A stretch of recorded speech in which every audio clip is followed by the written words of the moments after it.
আচ্ছা, এই মিস্টার অসহায় বা আমাদের যে হিরো আলম, আমাকে আবার একজন বলেছে ওকে একদম হিরো ডেকো না। তো ভাবছি জিরো আলম ডাকবো। তো আমাদের যে জিরো আলম, তো এই জিরো আলমের যা আকাজ কুকাজ আছে বা সে যেভাবে সবাইকে উল্লু বানিয়েছে, সেটা দেখে অনেক ক্রিয়েটর এবং অনেক ভিউয়ারের খুব কষ্ট হচ্ছে বা তারা রিগ্রেট করছে। তারা বলছে যে আমরা তাহলে সি হলাম। হ্যাঁ, এবার এই সেম জিনিসটা আমি টিনার সময়ও হতে দেখেছিলাম। ঠিক আছে, সেটা হচ্ছে যে ওকে আমি দেখতাম একজন খুব ব্লাইন্ডলি সাপোর্ট করে ভিডিও বানাতো, মানে ব্লাইন্ডলি মানে একদমই ব্লাইন্ডলি। ঠিক আছে, মানে চোখটাও খুলতো না, ও যা বলতো সেটা বেদবাক্যর মতো বিশ্বাস করতো। হ্যাঁ, শুধু তাই নয়, ওর ওর সাথে বা ওকে পরিচালিত করতো যে ওই মাতাল বৌদিবাজটা আছে, তাকে একদম খুব ভালো ছেলে, ওর মতো ছেলেই হয় না। হ্যাঁ, এরকম একটা জায়গায় রাখা হয়েছিল। ঠিক আছে, ওর প্রচুর ভয়েস ক্লিপ আমরা শুনতে পেয়েছি, সেখান থেকে জায়গায় জায়গায় গিয়ে কমেন্ট করে আসতো। হ্যাঁ, মানে টিনা কিছু বলতো না, ও একবারই সব জায়গাতে গিয়ে একদম পেছন পাকামো মেরে আসতো। তো তাকেও ভালো বলা হয়েছিল। পরে গিয়ে হঠাৎ করে কোনো একটা কারণে সে হয়ে গেল নিরপেক্ষ এবং সে একেও ঠুসতে লাগলো, ওকেও ঠুসতে লাগলো। কিছুদিন আগে আমরা এটাও শুনতে পেলাম যে কিছু যে ওর যে মানে টিনার যে কিছু ছবি রিভিল হয়েছিল কোনো একটা মুদিখানা দোকানি, তো বলেছিল নাকি যে সেগুলো নাকি এডিটেড। অ্যাকচুয়ালি ও নাকি সেখানে ছিল না, এরকম শোনা গিয়েছিল। ঠিক আছে, এবং সেটা সে বিশ্বাস করে নিয়েছিল। হ্যাঁ, তো আমার কথা হচ্ছে এই যে যারা কিনা এই ধরনের বিষয়গুলোতে ইনভলভ হয়ে একতরফাভাবে বা বায়াসড হয়ে গিয়ে যে কোনো একজনকে বিশ্বাস করেছে, ঠিক আছে, তারা পরে গিয়ে যে রিয়েলাইজেশনটা করছে এখন যে তারা ভুল ছিল, দোষটা তাদের। ঠিক আছে, তার কারণ আমাদের সবার পরিবার আছে। যে সমস্ত ভিউয়াররা আমার এই ভিডিওটা দেখছে, যে সমস্ত ক্রিয়েটাররা ভিডিও করছে, ঠিক আছে, সবার পরিবার আছে, তাই তো? আমরা কি পারবো আমাদের পরিবারে যদি কোনো রকম কোনো সমস্যা হয়, এমন তো কোনো পরিবার নেই যেখানে কিনা কোনো সমস্যাই হয় না। ঠিক আছে, কিছু না কিছু সমস্যা তো থেকেই থাকে বিভিন্ন পরিবারে। তো আমরা কি পারবো আমাদের পারিবারিক সমস্যাগুলোকে সোশ্যাল মিডিয়াতে এসে দেখাতে বা সেটা নিয়ে কিছু বলতে? পারবো কি? আমরা চেষ্টা করব সেটা যতটা সম্ভব নিজেদের মধ্যে রেখে সলভ করার। খুব বড়জোর হলে পাড়া প্রতিবেশী বলা যায়, মানে মানুষ পাড়া প্রতিবেশীদেরকে বলতেও দুইবার ভাবে কি 10 বার ভাবে। ঠিক আছে, সেখানে সোশ্যাল মিডিয়াতে এসে যারা নিজেদের পরিবারের সমস্ত কিছু এনে তুলে ধরছে এবং সেখান থেকে সিম্প্যাথি গেইন করছে, সেখান থেকে রোজগার করছে, তারা কিভাবে ভালো হতে পারে? একটা হাজব্যান্ড এবং ওয়াইফের মধ্যে যে রিলেশনশিপটা, সেটা কি একতরফা তৈরি হয়? হাজব্যান্ড ওয়াইফের মধ্যে রিলেশনশিপটা তৈরি হয় বিবাহের মাধ্যমে, তাই তো, বিয়ে হয়ে। এবং বিয়েটা কি শুধু একটা ছেলে আর একটা মেয়ের মধ্যে হয়? দুটো পরিবারের মধ্যেই তো সম্পর্ক স্থাপন হয়। সেখানে কি করে একতরফা বা একদিকেরই দোষ হতে পারে আর আরেক দিকের কোনো দোষই হতে পারে না? কি করে হয় সেটা? আমরা সবাই জানি লাখ কথায় বিয়ে হয়, তাই তো? ঠিক আছে, সেখানে একটা সম্পর্ক যখন ভাঙছে, তার হাজব্যান্ড ভিডিও করে এসে বলছে তুমি চলে আসো। কোথাকার কোন গুড়ির কাকু কাকিমা তারা দুই বাড়িতে গিয়ে সেটেল করানোর চেষ্টা করছে, সেটা নাকি প্রচেষ্টা ছিল, সম্পর্ক জোড়া লাগানো সেটা নাকি প্রচেষ্টা ছিল।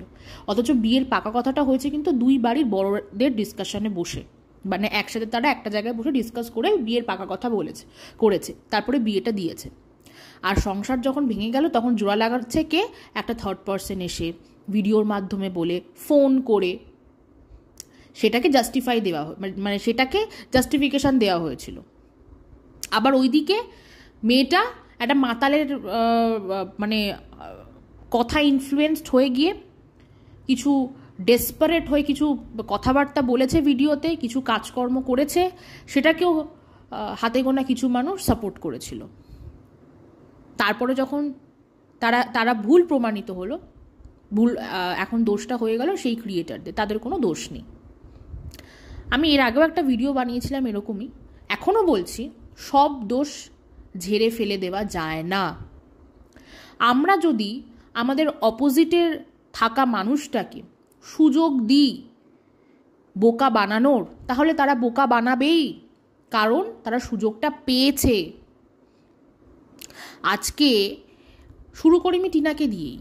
ও যখন যে কোনো কারণেই হোক সংসারটা ছেড়ে যখন বেরোলো, বাই দ্য ওয়ে কথাটা বলে রাখি, সেদিন আমি সীমা আন্টির লাইভে গেছিলাম। সীমা আন্টি তো বরাবরই মানে ওনার মানে কি বলবো, এমন একটা হাবভাব অ্যাজ ইফ ওনার কাকু কাকিমা আর ওনার ভাই পৃথিবীর শ্রেষ্ঠ, তিনজন শ্রেষ্ঠ মানুষ, তারা কোনো ভুল করতেই পারে না।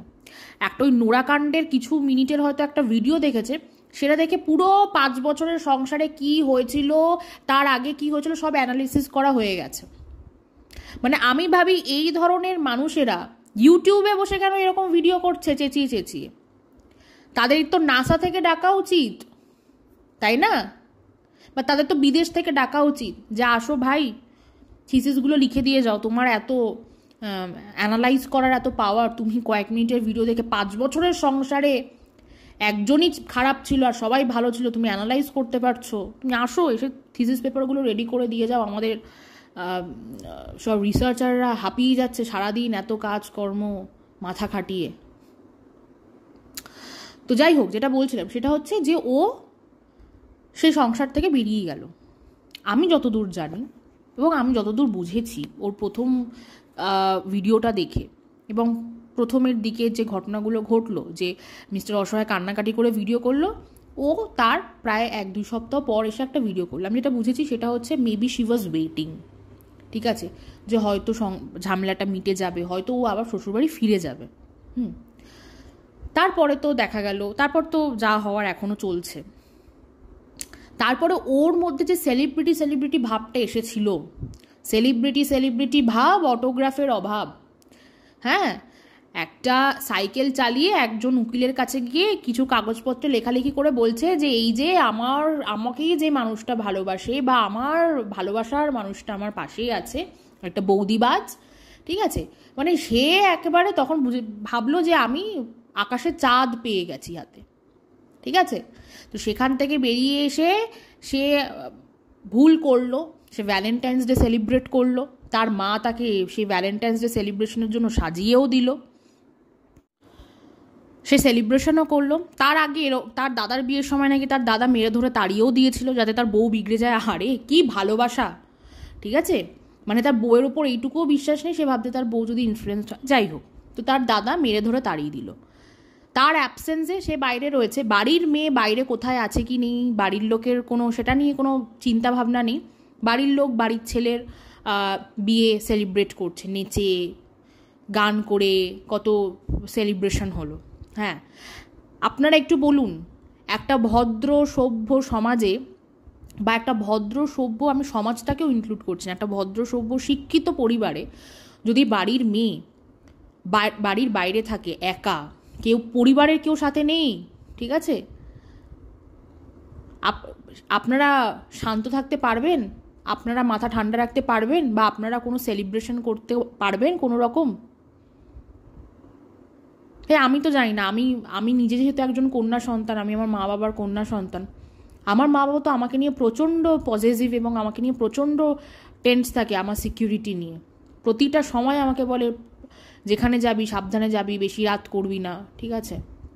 সেখানে তাদেরকে দেখেছি তারা নাচ গান করেছে তাদের ছেলের বিয়েতে। এটা কখনো কোনো ভালো ভদ্র পরিবারে এটা কখনো পসিবল হয় না, জানেন তো। সিমিলারলি একটা বাড়িতে সেই বাড়ির বউ চলে গেছে, ঠিক আছে, সেই বাড়ির ছেলে মানে যার বউ চলে গেছে তার ওয়াইফকে বা তার ওয়াইফ যা সব চ্যাট করেছিল সেই সমস্ত চ্যাট, ভয়েস ক্লিপ, সে ভিডিও রেকর্ড করে রেখেছিল কিছু, ঠিক আছে, সেগুলো সে সারা বিশ্ব ফরওয়ার্ড করে বেরিয়েছে। সে ওভার কনফিডেন্টলি তার একটা ভিডিওতে বলছে তার কাছে এমন এমন প্রুফ আছে যেগুলো যদি সে প্রেজেন্ট করা শুরু করে সেটা নাকি 1-1.5 মাস কাভার হয়ে যাবে। সে দিনের পর দিন সে ভিডিওতে সেগুলো দেখিয়ে গেছে, মানুষকে সাপ্লাই করেছে। তার লিগাল ওয়াইফ একটা ফ্ল্যাটে ভাড়া গিয়েছিল, সেখানে থাকতে দেওয়া হয়নি, তার চারিদিকের পরিবেশটাকে ইনসিকিউর করে তুলেছিল, সেটাতে সে মজা লুটেছিল। এটা কোনো ভদ্র সভ্য শিক্ষিত পরিবার এটা কখনো সম্ভব হয় কখনো এগুলো? তাহলে যারা এই ধরনের পরিবারদেরকে চোখ বন্ধ করে সাপোর্ট করে, দোষটা তাদের। গ্রামের ছেলে মেয়ে হলেই সে বা গ্রামের ছেলে হলেই সে সরল? কোথায় লেখা আছে ভাই গ্রামের লোকেরাই সরল হয় আর শহরের লোকেরা একদম খুব শিয়ানা হয়? তাহলে তো দেখতে গেলে টিনাও গ্রামের মেয়ে, ওরও তো সরল, ও সরল। তাহলে আপনারা বলুন, আপনাদের বাড়িতে যাদের বাড়িতে পুত্র সন্তান আছে, যদি কোনোদিন কখনো কোনো এরকম প্রবলেম হয়, আপনারা অ্যালাউ করবেন যে না তুই যেখানে গিয়ে তোর প্রমাণ দিলে কাজে দেবে সেখানে প্রমাণ না দিয়ে তুই সোশ্যাল মিডিয়াতে বস প্রমাণ দিতে যাতে তোর টাকা আসে? আপনারা অ্যালাউ করবেন এগুলো? সেই বাড়ির মেয়েকে কিছু বাইরের মহিলারা ছিঁড়েকুটে খেয়েছে, পিকনিক করেছে, তার সেই বাড়ির মেয়েকে ছিঁড়েকুটে নিয়ে ভাগ ভাগ করে পিকনিক করেছে। তাদেরই মধ্যে কিছু মানুষকে বাড়িতে ডেকে এনে জামাই আদর করে খাইয়েছে। কোন ভদ্র পরিবারে এগুলো হয় একটু বলবেন তো? ঝিমি বৌদি বা ঝিমি ম্যাডামের সিন তো এখন এসছে, বা 5 মাস হলো এসছে। তার আগের 1 বছর তখন তো এর কোনো সিন ছিল না। তার আগের 1 বছরও তো কত কিছু হয়েছে। আসানসোলের ঘটনাটা হলো, শুধু তাই নয়, মানে আমি শুধু মেয়ে ঘটিত বিষয়টাই বলছি না ভাই, আমার মাথাতেই ঢোকে না কোনো ভালো পরিবারে না এগুলো পসিবল না, জানেন তো, কখনো সম্ভবই না।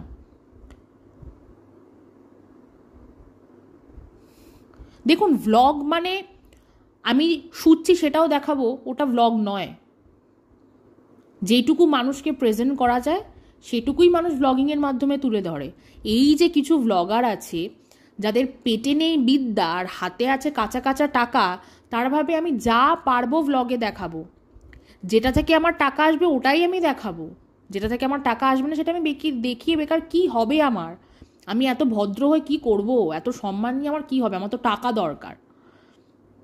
এই সমস্ত খেতে না পাওয়া পরিবার, ঠিক আছে, কোট আনকোট খেতে না পাওয়া পরিবার, হা ঘর যাকে বলে, ঠিক আছে, যারা বাইরের জগৎটাকে চোখ মেলে কোনো দিন দেখেইনি, যাদের কাছে কোনো মানে যাদের পরিবারে কোনো শিক্ষার বিকাশ নেই, সেই সব পরিবারে টাকাটাই ইম্পর্টেন্ট হয়, যেন তেন প্রকারে হোক।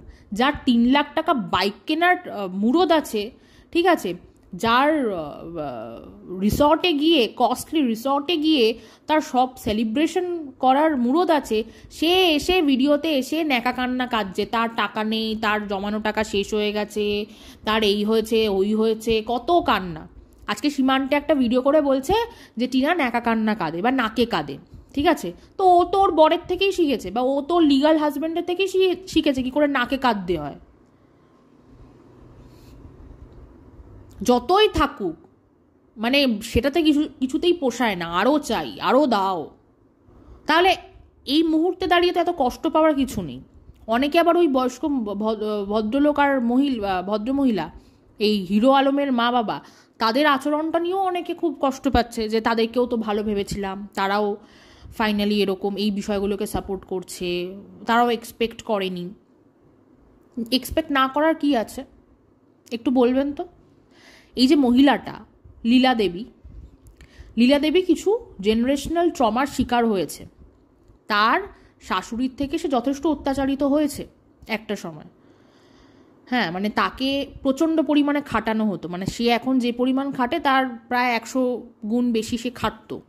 তার ইভেন এটাও শুনেছিলাম সৌমালির মুখ থেকে যে ওর মায়ের বিয়ে হওয়ার পরপরই মানে ইস্যু হয়নি আর কি, কিছু বছর সময় লেগেছে।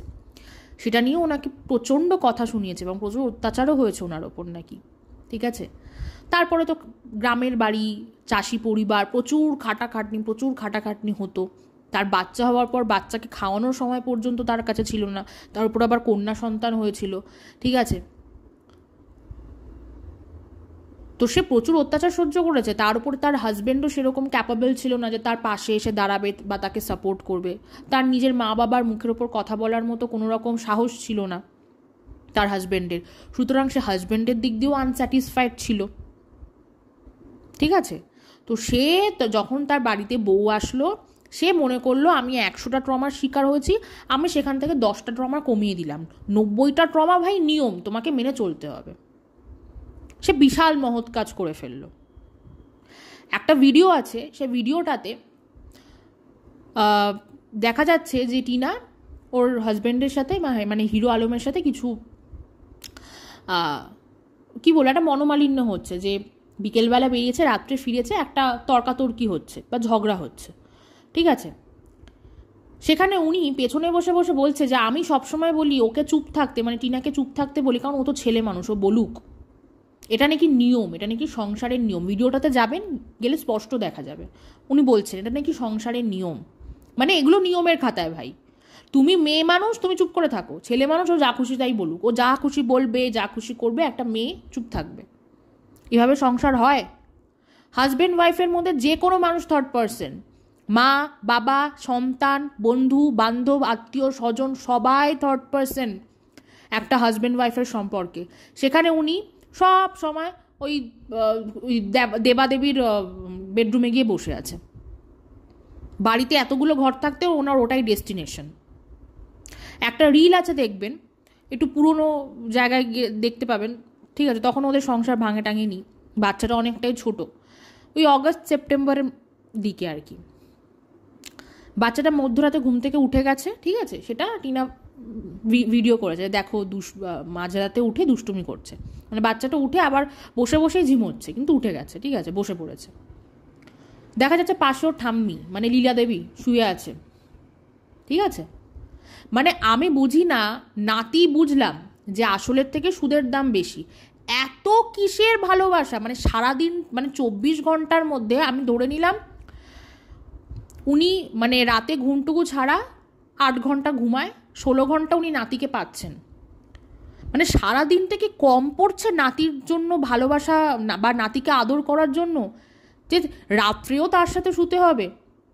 তার কারণ ডেফিনেটলি ও ওই সময় যে ভিডিওটার কথা বলছে তখন ও ব্রেস্ট ফিড করতো, তো ওকে ওর মায়ের কাছে শুতেই হবে, ঠিক আছে। এবং উনি ওনার নাতির প্রতি ওনার এত দরদ, এত ভালোবাসা, উনি ওনার নাতির সাথে শুয়েছেন, ওনার ছেলে ওখানে নেই। একটা হাজব্যান্ড ওয়াইফের মধ্যে সারাদিনই সেরকম কথা বলার বা তাদের মধ্যে কোনো রকম কনভারসেশনের টাইম থাকে না। তার উপর তো আমরা জানি এই হিরো আলম, ওর চরিত্র কী, ঠিক আছে। তাহলে রাত্রিবেলাটাই একটা সময় থাকে দুজন দুজনের সাথে কথা বলার, দুজন দুজনের ব্যক্তিগত মতামত শেয়ার করার, দিনটা কেমন গেল সেটা বলার, যদি কোনো রকম নালিশ থাকে সেই কথা সেইগুলো আদান প্রদান করার, ওটাই সময় দুজনের হাজব্যান্ড ওয়াইফের, ওটাই টাইম। তখনও যদি একটা থার্ড পার্সন মানে যে কিনা মা, সে যদি মাঝখানে এসে ঢুকে পড়ে, স্বাভাবিক ভাই সেই সম্পর্ক কিভাবে টিকবে? সেটা তো টক্সিসিটির জায়গায় যাবেই। উনি কোনোদিন দুজনকে কোনো পার্সোনাল স্পেসই দেননি। মানে ওনার মনে হয়েছে যে ভাই এ ছেলে দিয়ে দিয়েছে, আর কি লাগবে, মানে যা খেলার তো খেলা হয়ে গেছে, আর কি খেলবে ভাই, আমার তো নাতি হয়ে গেছে।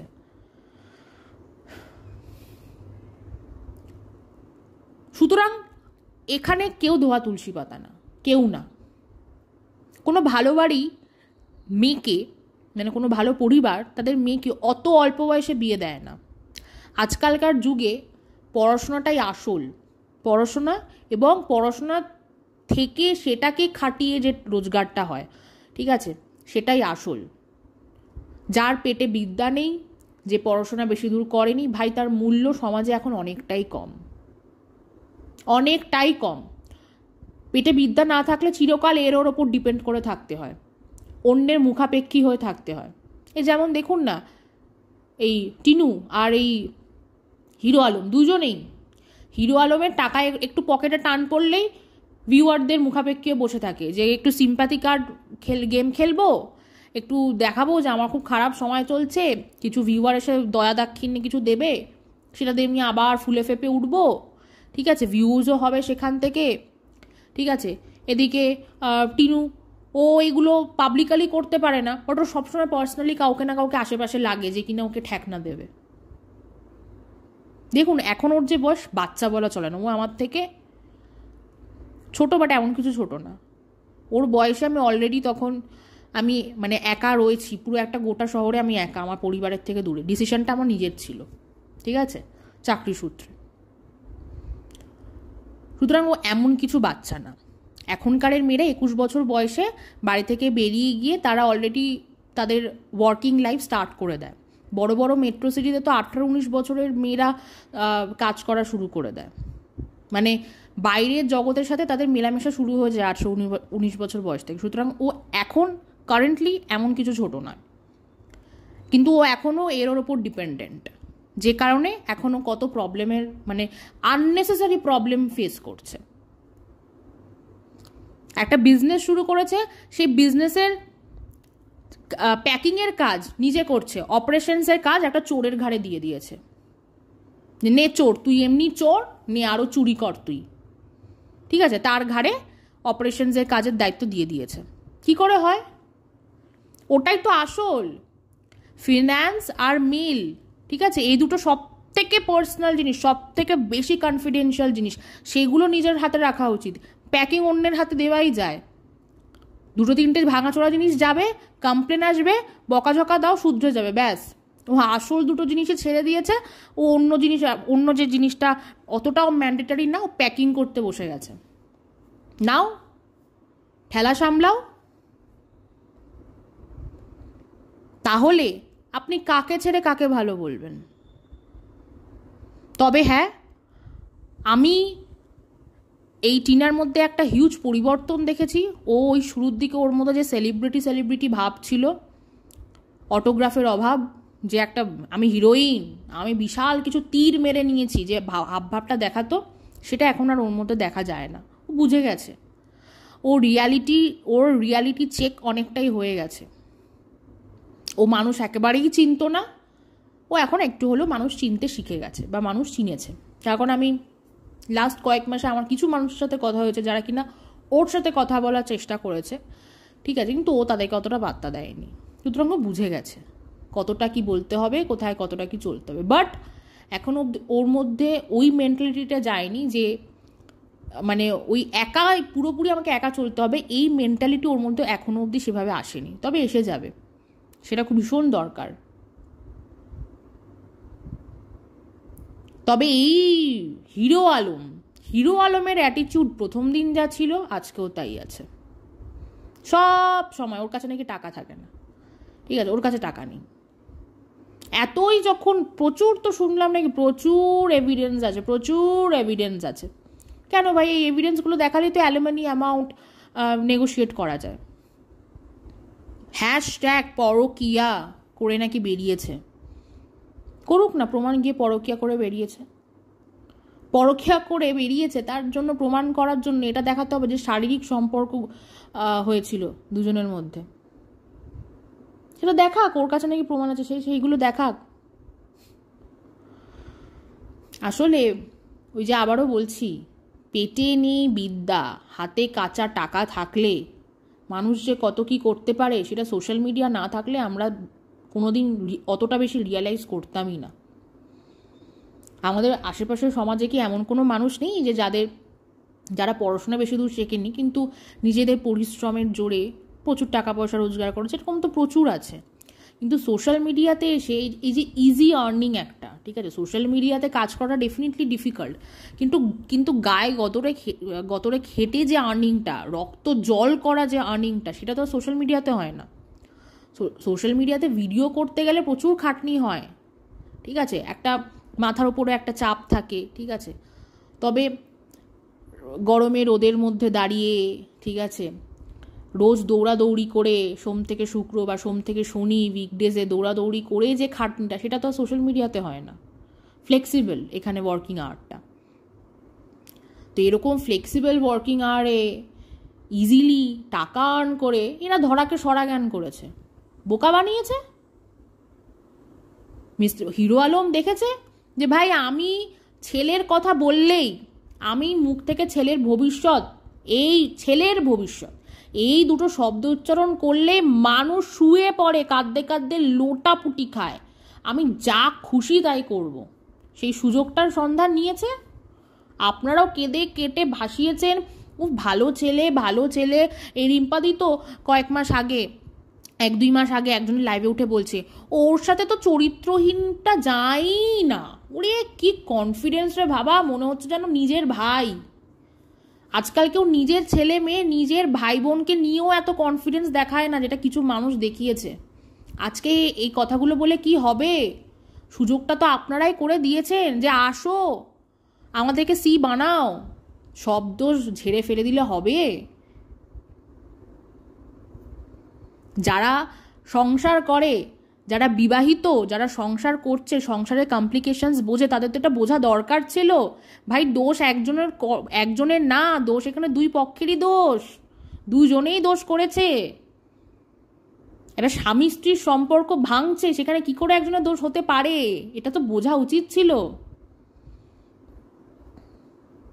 তারা এক হাতে তালি বাজিয়ে গেছে, তারা হাওয়ার সাথে এক হাত দিয়ে তালি বাজাচ্ছিল, ঠিক আছে? আজকে তারা 2 হাত দিয়ে তালি বাজাচ্ছে, মানে আজকে যে 2 হাত দিয়ে তালি বাজাতে হয় বা তালি যে 2 হাতেই বাজে, আজকে সেটা তারা রিয়েলাইজ করছে। অবাক লাগছে, অবাক লাগছে, সত্যিই অবাক লাগছে। এবং এই কথাগুলো কারা বলছে? যারা কন্ট্রোভার্সি জনারে অনেক বছর ধরে আছে, যারা ইউটিউবের প্রচুর পলিটিক্স অলরেডি তারা জানে। এবং কন্ট্রোভার্সি জনারটা তৈরি হয়েছিল সেই সমস্ত ভ্লগারদেরকে নিয়ে ক্রিটিসাইজ করার জন্য, যে সমস্ত ভ্লগাররা ইমোশনাল ভিউয়ারদেরকে উল্লু বানাতো। আমি প্রথম কন্ট্রোভার্সি ভিডিও দেখেইছিলাম কাকলি আন্টি ম্যান্ডিকে নিয়ে ভিডিও বানাতো, কারণ ম্যান্ডি তখন বাড়ি বানাচ্ছিল, সবাই বাড়ি বানানো শুরু করেছে। এবং প্রত্যেক দিন ভিডিওতে বলতো আমি 3 লাখ টাকা নিয়ে নেমেছি, আমি জানি না বাড়ি কমপ্লিট করতে পারবো কিনা, আমি 3 লাখ টাকা নিয়ে নেমেছি, আমি জানি না বাড়ি কমপ্লিট করতে পারবো কিনা। তারপর দেখা গেল ও 10-12 লাখ টাকা দিয়ে বাড়ি বানিয়ে নিয়েছে, ঠিক আছে?